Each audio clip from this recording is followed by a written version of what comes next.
नमस्कार दोस्तों, लोकतंत्र प्रेस में आप सभी का एक बार फिर से बहुत बहुत स्वागत है। और जैसा कि आप जानते हैं कि किसान आंदोलन अपनी चरम सीमा पर चल रहा है, उधर सरकार अपनी फरेब नीतियों के कारण किसानों के मन को नहीं लुभा पा रही है। और आज इसी पर बातचीत करने के लिए हमारे साथ मौजूद हैं दिल्ली हाई कोर्ट के सीनियर एडवोकेट मदन लाल कलकल जी। अगर हम आपसे एक ये बात पूछें कि ये जो फार्मिंग एक्ट्स हैं, इनकी कॉन्स्टिट्यूशनल वैलिडिटी क्या है? नमस्कार सुरेंद्र जी, सबसे पहले मैं आपको धन्यवाद दूंगा आपकी लोकतंत्र प्रेस के लिए कि भाई आप इसके माध्यम से मेरे को लेकर के जनता के बीच में जा रहे हैं। रही बात इस फार्मिंग एक्ट की जो संवैधानिक मान्यता है वो क्या है। देखिए, संवैधानिक मान्यता के दो अलग अलग पहलू हैं। पहला पहलू है कि जब ये कानून लोकसभा में आया तो लोकसभा में जो मौजूदा सरकार है उसकी पूरा बहुमत है। और अगर उसका पूरा बहुमत ना भी हो तो मैं आपको दूसरा भी एक पहलू बता देता हूं कि जब कोई कानून किसी सरकार का गिरना की स्थिति में आ जाता है तो ऐसी स्थिति में वो क्या करते हैं कि लोकसभा का और राज्यसभा का ज्वाइंट सेशन बुला लेते हैं। और राज्यसभा का ज्वाइंट सेशन बुलाने के बाद में लोकसभा में तो उनकी अच्छी खासी तादाद आज के डेट में है। रही बात राज्यसभा में भी उनकी तादाद अच्छी हो गई है। तो जब कोई भी बिल आता है तो उस पर वोटिंग की बात आती है, और वोटिंग में आज की डेट में उनके अच्छे नंबर होने की वजह से लोकसभा में और राज्यसभा में तो कानूनन तो वो पास हो गया है। ये तो इसकी संवैधानिक मान्यता है। और संविधान के तौर पर अगर आप उसकी बात करें कि भाई बहुमत से पास हुआ कानून है ये।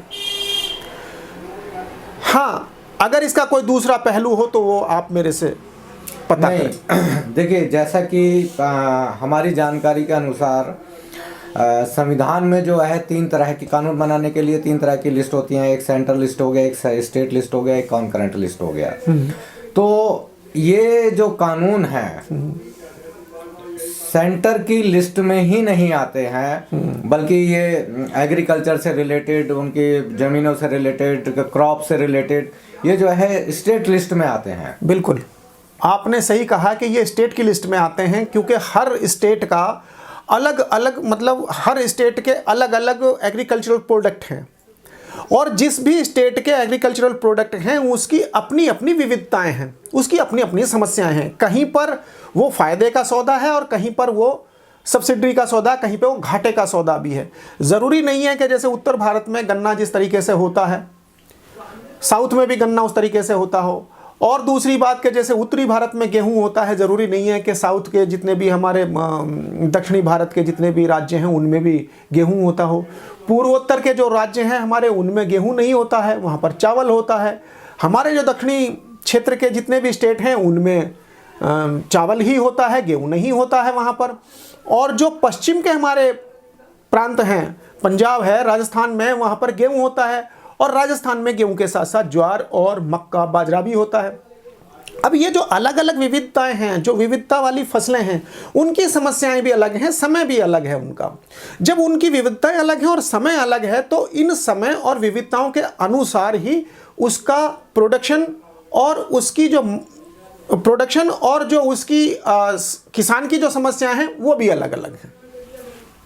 नहीं, जैसे कि हमारा ये कहना था कि ये स्टेट लिस्ट का कानून जो है ये स्टेट लिस्ट के सब्जेक्ट में आता है। मैं आपकी बात समझ गया सुरेंद्र जी, ये स्टेट की लिस्ट में ही आना चाहिए। और हर स्टेट की जिस तरह की वहाँ की जो भौगोलिक समस्याएं हैं और जो भौगोलिक परिस्थितियां हैं उसके अनुसार से स्टेट लिस्ट में ही इसको रखना चाहिए था। और स्टेट के अनुसार, ये नहीं कि पूरे भारत में सेंटर से कानून बन गया और पूरे भारत में उसको लागू कर दिया, ऐसा बिल्कुल भी नहीं होना चाहिए। और ये जो कानून बना है बिल्कुल गलत बना है।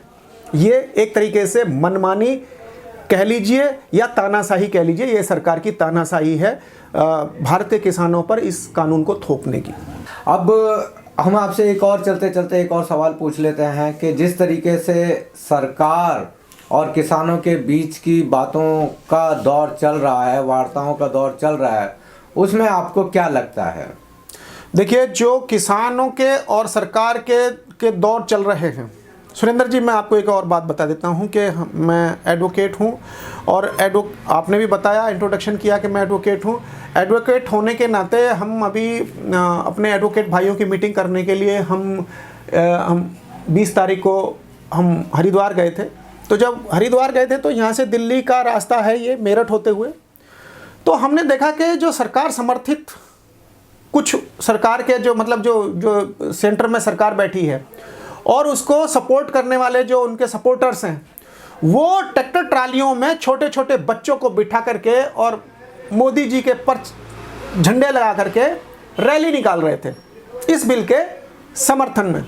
ये क्या है? ये इन्होंने एक दूसरा काम चलाया है इसको डाइल्यूट करने के लिए, किसानों के इस मूवमेंट को तोड़ने के लिए, मगर ये टूटने वाला नहीं है, ये भी मैं आपको बता दूं। क्यों? क्योंकि देखिए, हालांकि मैं वो भाषा नहीं बोलना चाहता, कुछ हैं सुविधाभोगी लोग और कुछ हैं मेहनतकश लोग। जो सुविधाभोगी लोग हैं वो बहुत ज़्यादा टिक नहीं पाते किसी भी चीज़ में, और जो मेहनतकश लोग हैं, जब मेहनतकश लोग दूसरों को मेहनत करके खिला सकते हैं तो वो अपने लिए भी मेहनत कर सकते हैं और अपने अधिकारों के लिए भी लड़ सकते हैं। इस समय पे पाला किसानों से पड़ा है, और एक स्टेट का किसान नहीं है, पूरे भारत का किसान यहाँ पर इकट्ठा है। इस बार सरकार को किसानों के आगे झुकना ही पड़ेगा, और ये बात तय है, क्योंकि अभी भी किसान आए ही जा रहे हैं। हालांकि एक सरकार ने किसानों की बात अभी तक मानी नहीं है, वो प्रपोजल दे रहे हैं, बीच बीच में उसे निगोशिएट करने की कोशिश कर रहे हैं, तरह तरह के प्रलोभन दे रहे हैं, मगर होने जाने वाला कुछ नहीं है। किसान इस समय पर अड़े हुए हैं और वो अपनी बातों को मनवाने के लिए अडिग हैं। चलिए, बहुत बहुत शुक्रिया मदन लाल कलकल जी, आप हमारे साथ में जुड़े, आपने अपना कीमती वक्त हमारे लिए निकाला। और जैसा कि हम सब जानते हैं कि किसानों का आंदोलन लगातार जारी है और सरकार अपनी मनमानी और निरंकुश रवैये पर अड़ी हुई है, और हम सरकार से यही उम्मीद करते हैं कि सरकार इस समस्या का जल्द से जल्द कोई ना कोई हल निकालेगी। नमस्कार। कोरोना के इस संकट काल में घर बैठे करें स्वरोजगार की पढ़ाई। मध्य प्रदेश का अटल बिहारी वाजपेयी हिंदी विश्वविद्यालय आपको बनाएगा आत्मनिर्भर। प्राथमिक चिकित्सा विशेषज्ञ डिप्लोमा करें और पाएं नौकरी, या शुरू करें अपने खुद का फर्स्ट एड सेंटर।